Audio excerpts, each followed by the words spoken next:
potatoes.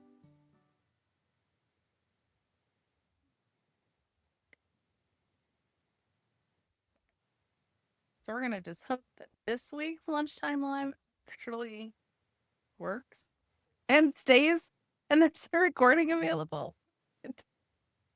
We're just not gonna approach last week's topic ever again, cleaning versus organizing. There's an episode on the podcast for it. Or schedule a consult. We'll talk it out. Other than that, we're gonna tick that off the box and move on to so this week's lunchtime live is what's the fastest way to make my kitchen work better? And you're not going to like my answers because this ass is strong. Because it's going to be a breakdown of which step of the 3S method do we need to tackle. Like, which one of the steps is what's making the kitchen wonky? So is it the first step? Is it simplifying? Do you actually need to do a hard clutter process? Like, do you need to take your time and get rid of things that are not serving you? Because you can organize spaces and you can do the dishes every night, but if you have so much clutter that you have to move the clutter, then that's the problem, right? Like, your kitchen's not serving you because you have way too much stuff. Like, if you only have a 6-top burner, you don't need 12 pots and pans. Now, Melissa, I like to use this one for corn and this one for green beans, and sometimes when we make this big dinner and then we do that and then we do this. Okay, I get it. I get it. But do you not have a sink and a wash rag? Yes, some soap?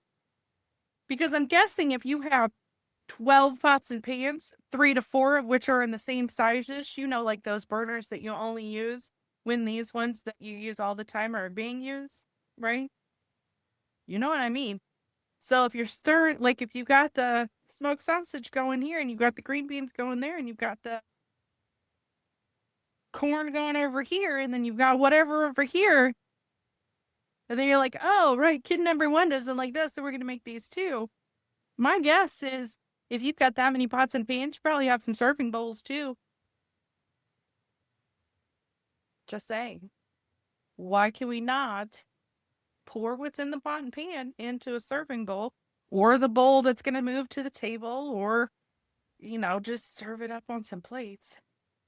Wash the pan and use it. Again, there's nothing stopping you from doing that. I believe that you can. You have to get to that point where you're like, that clutter costs too much of my mental money.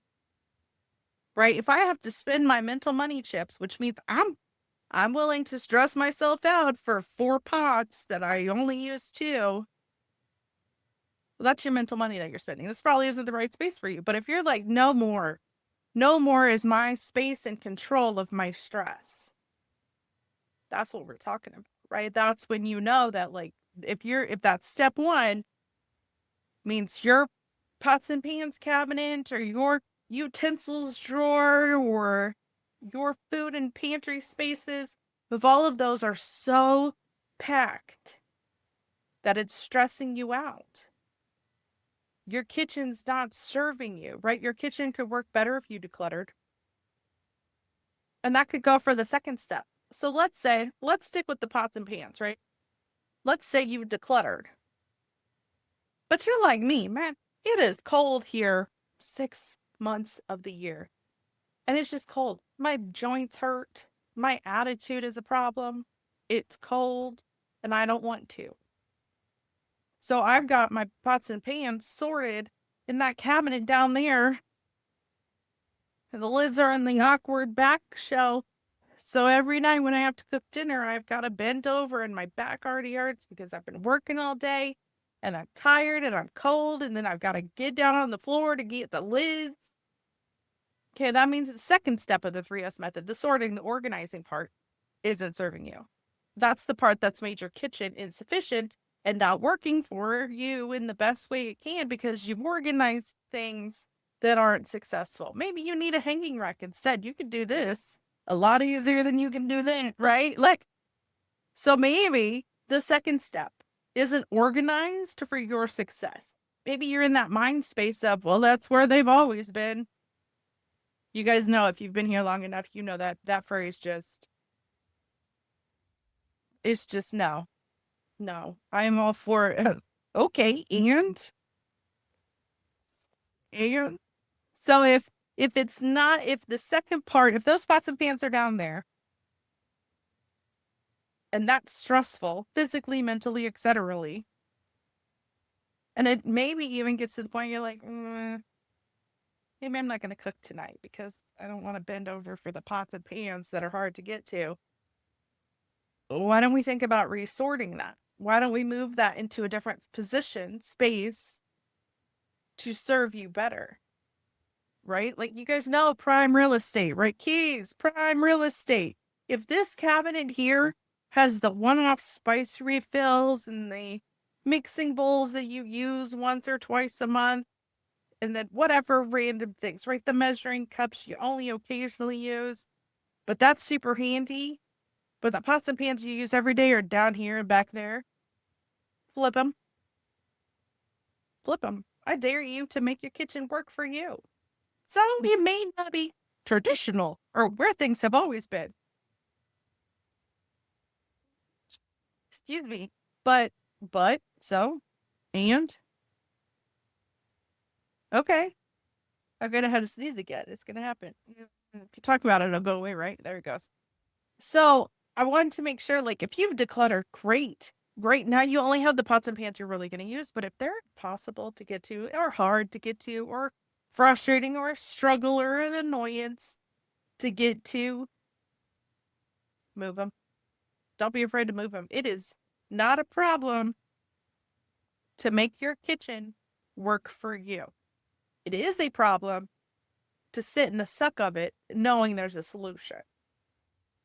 When Isaac was younger, we had one of those hanging things, right? I hated it.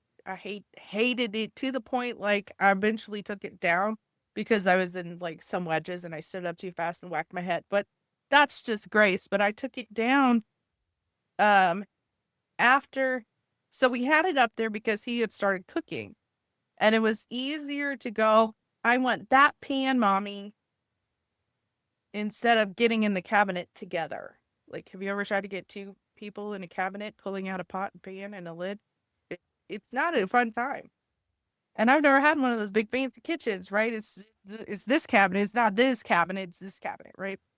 So we did that because this, I want that, was a lot easier. It worked better. It was a sorted system for our success.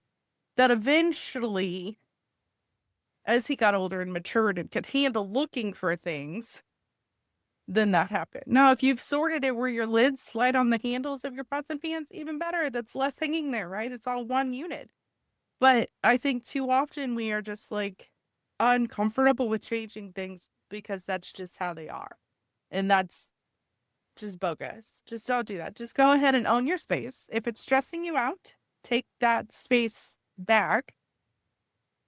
Give yourself the control to set up systems that work for you. Now, if we are into the third part of the 3S method, that's making your kitchen live in a space that could work better for you.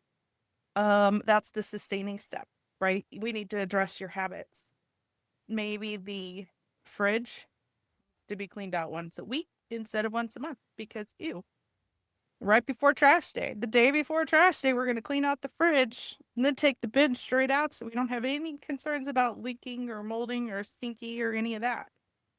Maybe once a month before you go to the big box store and stock up the freezer, we just refresh the freezer, right? Get anything that's fallen to the back and reaching that, is it going to have a freezer burn within the next week or so level, and plan it. Meal plan it for the week. Put it in the crock pot and then have leftovers 3 days. You make that work. It's a sustaining step. Do you need to check in with a space for a different time frame habit? Do you need to clean out your fridge once a week? Do you need to clean out your freezer once a month? Do you need to do the dishes every day because you found after 2 or 3 days you just kind of give up on them and they sit there in the sink? And then expand into the counter space and then expand down the counter space. That's me. Like if I don't consistently do the dishes, I'm to that point in life where I'm just like, if it's on my counter space, we've got a problem.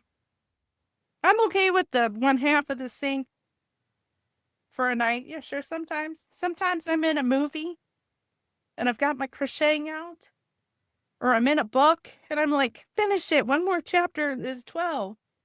And those dishes, they just wait. They just wait a day. And that's okay. But if that waited day doesn't have a solution, like the next day isn't the okay, they're not going to wait a day, then we need to address the habits. Then it's that third part of the 3S method, that sustaining step, the habits, the maintenance, the check-ins that we need to do better. That's the step that we're giving our stress away to because, well, now my bad habits are taking over. Right? Do you just never clean out the pantry? Just go to the store, put more stuff in the pantry. It's like that video, go to the store, buy a bottle of something sauce, right? Then you've got like 40. Do you just have the habit where you don't clean it out? Do we need to shift that? Yes. Yes, the answer is yes. Do we need to shift that where we have a better habit so our kitchen is not in charge of our stress level? We are in charge of our happy spaces. I think that's a huge difference of we need to determine where your kitchen is winning and how to take that power back. Do you need a better habit? Let's go back a step. Let's go back to sorting. Do you need better zones? Do you have like all the cups are over here, which is great, right there with all the dishes. All the cups are over here. But at 5 in the morning when I make coffee, which is, the coffee pot's over there across from the fridge where I keep the creamer, but the mugs are there. Oh, and the coffee grinds are in the pantry. And so then at 5:30 in the morning, you're all over your kitchen. We need better zones. Maybe it's not even a matter of the mugs aren't on the correct shelf that serve you. It's just they're not in a zone that works for you. Because in our brains, right? Oh, I buy the coffee in the food section of the grocery store. I keep the food here, here, and here in my kitchen. Okay? Why can't you just keep it by the coffee pot? Why can't you just keep the mugs by the coffee pot? And then you have a zone. So what kind of zones do you need? Do you need a breakfast making zone? Do you need a food prep zone? What was I doing the other day? I don't know if it was a post or a video or a blog or I was creating something all about the kitchen where it's just, you need to keep a spot clear for food prep. For me, that's the wood block right above the trash can because I can just, right, wipe it down, done.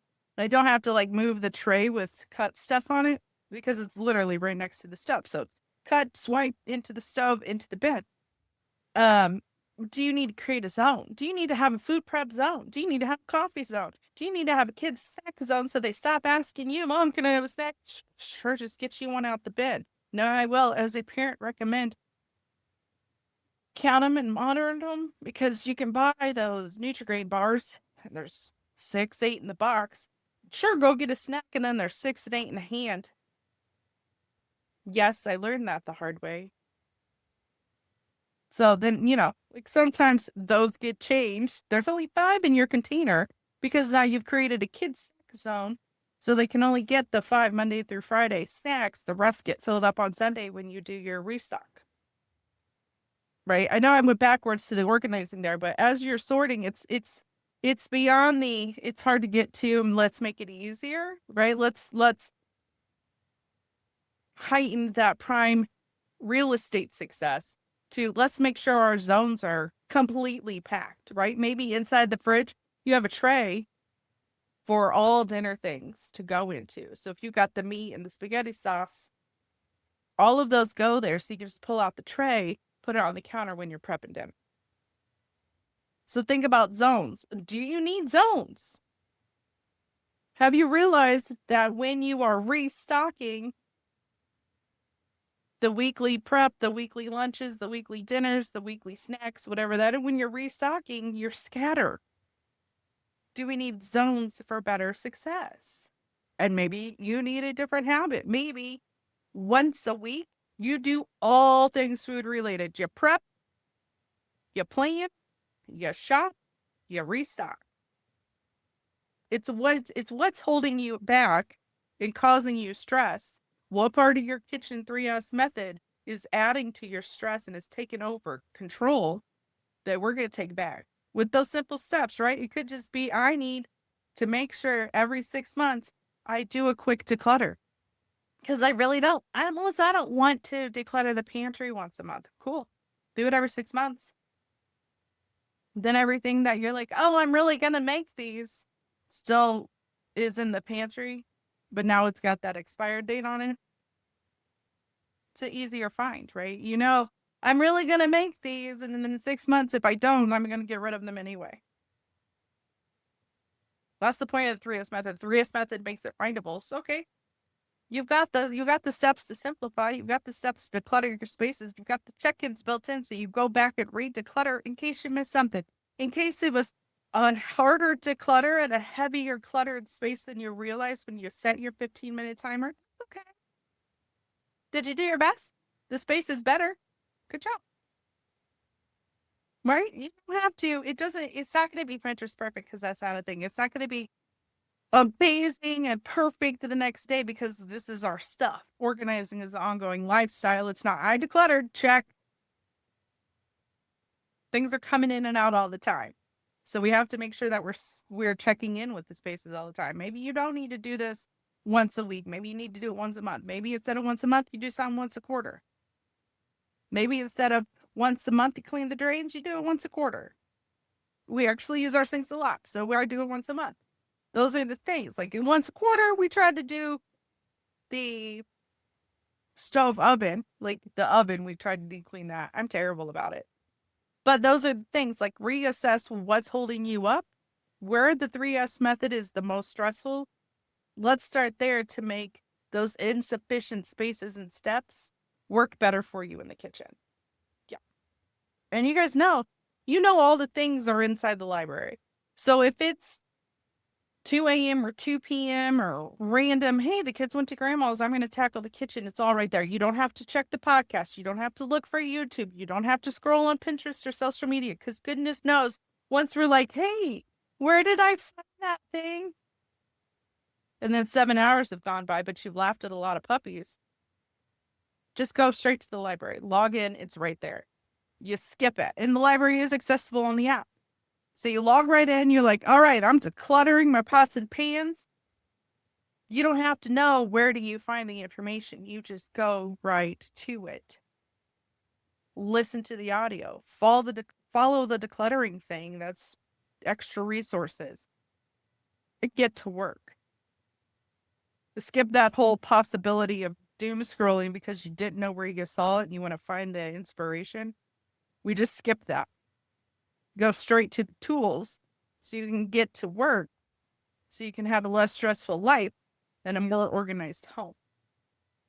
So if you aren't sure why your kitchen's not working for you, which one of those resonated? Did you like, yeah, I got to scooch all the boxes to find the one thing I need in the pantry? You're working with clutter problems. If you're like, I got to go here, and here, and here, and here to do that, you're working with organizing and zone issues. If you're like, what's that smell? Or why is the shelf in the fridge sticky? Let's talk about those sustaining steps. That's that. Till next time, stay hopeful.